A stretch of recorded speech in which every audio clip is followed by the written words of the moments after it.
Readings from July 8, 2026, Wednesday. The first reading was taken from Hosea chapter 10, verses 1 to 3, 7 to 8, and 12.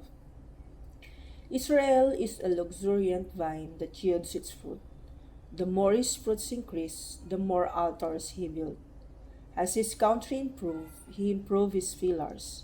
Their hearts is false, now they must bear their guilt. The Lord will break down their altars and destroy their pillars. For now they will say, We have no king, for we do not fear the Lord. And a king, what could he do for us? Samaria's king shall perish like a twig on the face of the waters. The high places of Aben, the sin of Israel, shall be destroyed. Thorn and thistle shall grow up on the air altars, and they shall say to the mountains, Cover us, and to the hills, Fall on us. Sow for yourselves righteousness. Reap steadfast love. Break off your fallow ground.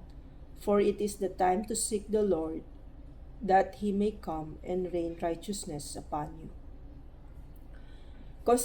Constantly seek the Lord's face.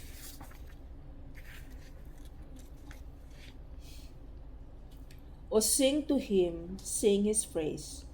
Tell all his wondrous works, glory in his holy name. Let the hearts that seek the Lord rejoice. Constantly seek the Lord's face. Turn to the Lord and his strength. Constantly seek his face. Remember the wonders he has done, his marvels and his words of judgment. Constantly seek the Lord's face. O children of Abraham, his servant, O descendants of Jacob, he chose. He, the Lord, is our God. His judgments are all in the earth. Constantly seek the Lord's face. Alleluia, alleluia. The kingdom of God is at hand. Repent and believe in the gospel. Alleluia. In today's gospel was taken from Matthew chapter 10, verses 1 to 7.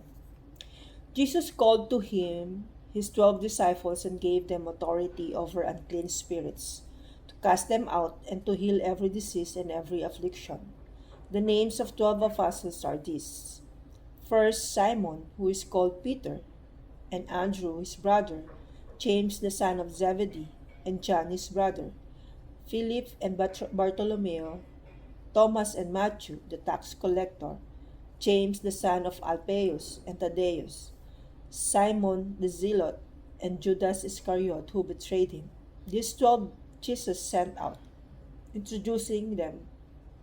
instructing them, Go nowhere among the Gentiles and enter no town at the Samaritans, but rather go to the lost sheep of the house of Israel, and proclaim as you go, saying, The kingdom of heaven is at hand.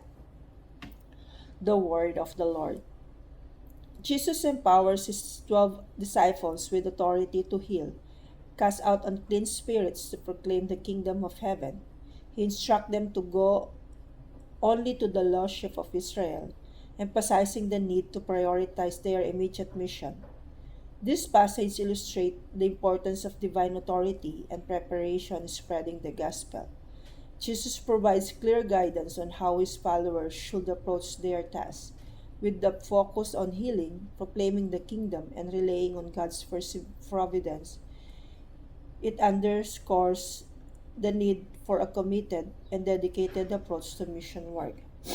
As disciples of Christ, we are reminded to embrace our call with confidence, knowing that we are equipped by Jesus' authority to make a meaningful impact into the world. Good morning and have a blessed day.